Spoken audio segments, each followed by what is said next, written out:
Hello, Buttercup. Thank you for joining me today on my extra sweet book tag that I wasn't tagged. I just found it in my recommended section a couple days ago and I really loved it, so I'm going to do it. And that is the Girl Scout cookie tag. This fun tag was created by Melinda at A Web of Stories via YouTube.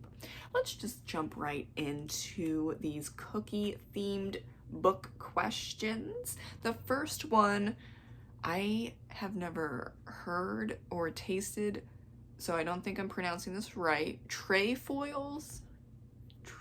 Yeah, I guess it's Trefoils. Okay, we're just moving into the question because we could discuss that. I have no idea. A classic novel you love. I'm going to go with Brave New World by Aldous Huxley. The few novels I was forced to read in high school that I gave 5 stars to, which was Brave New World. And I don't know the exact time frame of this, but I know that I went out and bought a copy of Brave New World after finishing the book and doing like a paper on it, which, do I remember what the content of the paper was? No, but that's fine. I still have that copy. It's probably 12 years old now. It's not looking great. It has been through many moves, but it's still going strong. And I gave that book 5 stars. There's only a few books that are classics that I was forced to read in middle school and high school that I gave 5 stars to. There are more that I gave 3 stars to and 4 stars to, but I count 5 stars as perfection, and that's one of my favorite classic novels. Number 2, Lemon Ups, a book you find inspiring. I haven't had that cookie either. I really need to get on these cookies. A Man's Search for Meaning by Viktor E. Frankl. This book really resonated with me because his quote, "Everything can be taken from a man but one thing, the last of human freedoms. To choose one's attitude in any given set of circumstances, to choose one's own way."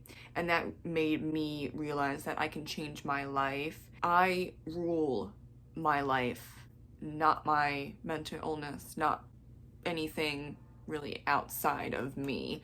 And I think that is sometimes hard for people to understand. So I really suggest reading Man's Search for Meaning by Viktor E. Frankl. I think he puts it better. He will give you many, many examples as to why that is a legitimate stance. I can't do it justice in a video, so I suggest you getting that book and see for yourself. Number 3, S'mores, a book you find comforting. I think I've tried that cookie and I didn't like it, so I haven't ever had it again. I'm not like a s'more person for some reason. And okay, so the book that I find most comforting, actually, it's a book series. It's the Emily Wilde book series by Heather Fawcett. It's perfectly cozy in every single way possible. I suggest reading the first and second book, and I'm very excited to hear that it's at least a trilogy, if not more books. I would want more books, but look, I'll take a trilogy. It's fine, but Heather, more books, not just 3, more books. Thank you very much.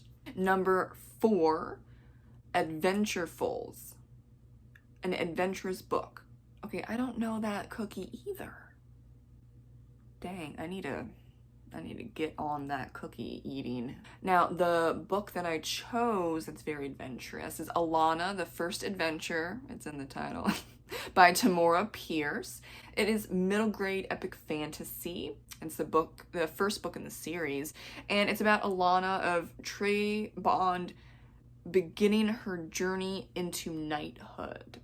I love this book series as a kid, and then I went on to read nearly all of other Tamora's books in middle school and high school. And if you want an adventure fantasy story or stories, I suggest Tamora Pierce, full stop. Number 5, Samoas, a book that blends 2 or more genres, and I'm going to go with one of my books and say The Two Foxes. It's historical fantasy, though it's a light fantasy because my main character can see into the future. So there is magic, but it's not in your face.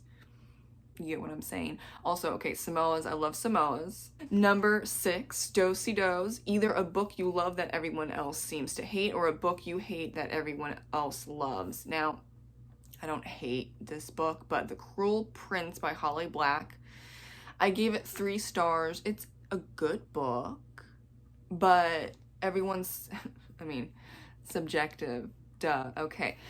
I didn't see the, oh my god, it's perfect in every single way possible, which is a lot of people's opinions. I just thought it was fine.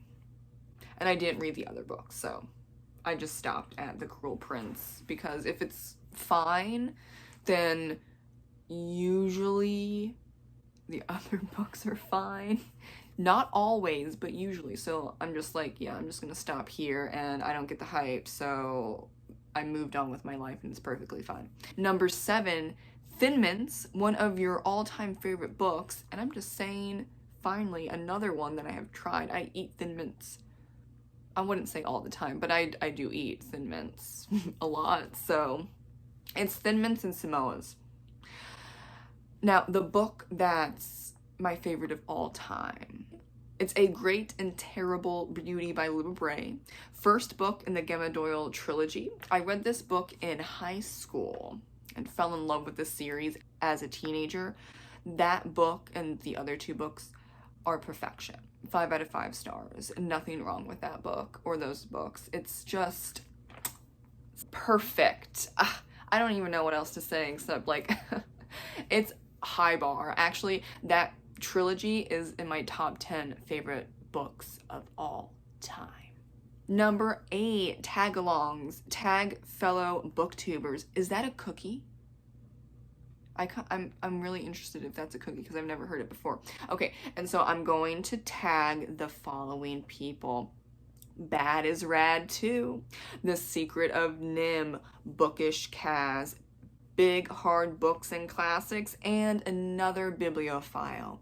Thank you so much for watching my Girl Scout cookie book tag. If I haven't tagged you and you want to do the tag, please do so. And I'll see you in the next video. Have a great rest of your day, reading, writing, doing whatever you need to do for self-care. Bye.